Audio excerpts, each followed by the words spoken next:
কথা বলছি, আসলে ঘটনাটা কি? ওর সাথে আমার সাথে 1 বছর 21 দিন সম্পর্ক। মানে 1 বছর 20 তারিখ আমাদের বিয়ে হয়েছে। তার মানে বিয়ে ধইরা 1 বছর ওনার ওর সাথে আমার সম্পর্ক। তো কে এসে মোবাইলের পলাশ ছবিটা? পলাশ। কিন্তু ও এখন সেটা অস্বীকার করছে। মানে আমার যখন আমার সংসারটা ছিল, ওই আমার হাজবেন্ডের সাথে যখন ঝগড়া লাগছে, তো আমার মারধর করা নেই, তো আমার বলছে তখন ওইখানে দেখান। দর্শক আপনাদের এর আগে একটু যাচ্ছি যে এই সেই ছেলেটি যার ছবিটি আপনারা দেখবেন, যে সেই ছেলেটি যায় সে সে এখন পালিয়ে বেড়াচ্ছে, অস্বীকার করা হচ্ছে। যদি সেটাই যদি না হয়ে থাকে, বিয়ে যদি না করে থাকে, সে বলছে, তাহলে তাকে তাকে আপনারা দর্শক আপনারাই বলবেন যে সেটা আসলে তার হওয়া উচিত। এবং আমি পুলিশের সাথে কথা বলেছি, ধামরাই থানার ভারপ্রাপ্ত কর্মকর্তা, তিনি বলছেন যে এই ঘটনায় তারা বিষয়টি খুব আমলে নিয়ে হয়েছে এবং যদি সেই ঘটনার পরিস্থিতি যদি অন্যভাবে হয় তাহলে পুলিশ হয়তো আইনগত ব্যবস্থা নেবে। তো আপনি আসলে ব্যাপারটা কিভাবে আসলে এই বাসায় কেন 2 দিন ধরে অবস্থান করছেন? সবচেয়ে মজার ব্যাপার, পুরা ধামরাইতে আপনি এই বাসায় অবস্থান নিয়ে আছেন, যে 2 দিন ধরে অনশনে আছেন, আমরণ অনশনে আছেন। এই যে ঘটনাটা আমরা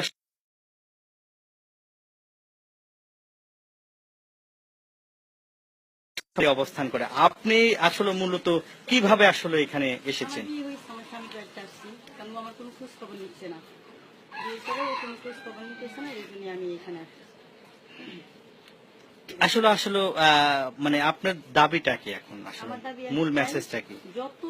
যত যাই করুক, পৃথিবীর অর্ধেকও যদি আমার নামে লিখে দেয়, তারপরে সেটা সংসার আমি করবো, যেহেতু ওর জন্য আমার একটা সংসার ভেঙে গেছে।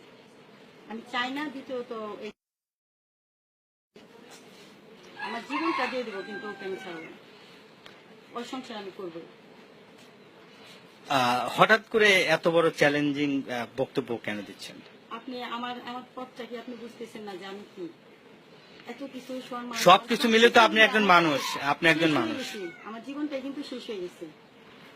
এখন আমি এরপরে যদি ওকে ছেড়ে দেই, লোকজন কি বলবে? আমাকে বলবে টাকার জন্য এটা করছে, টাকার জন্য এটা করছে, বাট আমি সেটা করবো না। কিন্তু আমরা সবসময় দেখি যে এত অবস্থা, এত বড় তো আপনি সেই ঘটনা, এই যে ঘরও তো সেরকম শক্তিশালী ঘর বাড়ি না, তো আমরা আসলে যেটা ভাবি, অনেকে হয়তো অনেক ভাবেই নেয়, কিন্তু সেই দিকে কিন্তু আপনি বিবেচনা করেন নাই।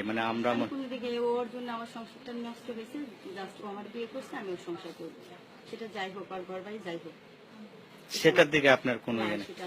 দর্শক আপনারা তো শুনেছেন যে এই বাড়ির, আপনার একটু দেখায় যে এই বাড়ির অবস্থানটা, আমরা কোথায় এসেছি, সেই ঘর, সেই সবচেয়ে এইটা হচ্ছে সুরুজ মিয়ার বাড়ি, তার ছেলে হচ্ছে আব্দুল আলিম সোহাগ পলাশ, এবং আপনি দেখছেন যে এই বাড়ির ভিতরটা, আপনি দেখছেন যে পুরা ভিতরের লোকজন রয়েছে সেখানে।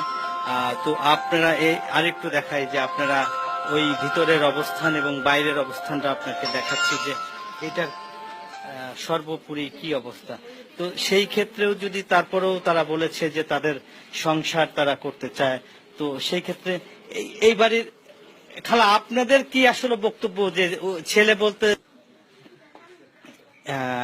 যে যেখানে তিনি অবস্থান করে আছেন, আমরা তার বাহিরে, এবং খুবই কৌতূহলী যে মানুষজন দেখতে আসে, তার এই বিষয়টা খুব আগ্রহ স্বরে আশেপাশে যারা আছে তারা সবাই কিন্তু আসছেন, দেখছেন, দেখে তারা তারা তারা যে ছেলেটা যে অন্যায় করেছে তার কিন্তু তারাও বিচার চাচ্ছে যে পলাশের, এবং পলাশ যে কাজটা করেছে সেটা আসলে দুঃখজনক, যে তাকে বিয়ে করার পরে এখন যদি স্বীকৃতি না দেয় তাহলে কি সেটা দর্শক আপনারাই জানবেন যে সেটা কোন দিকে যাবে।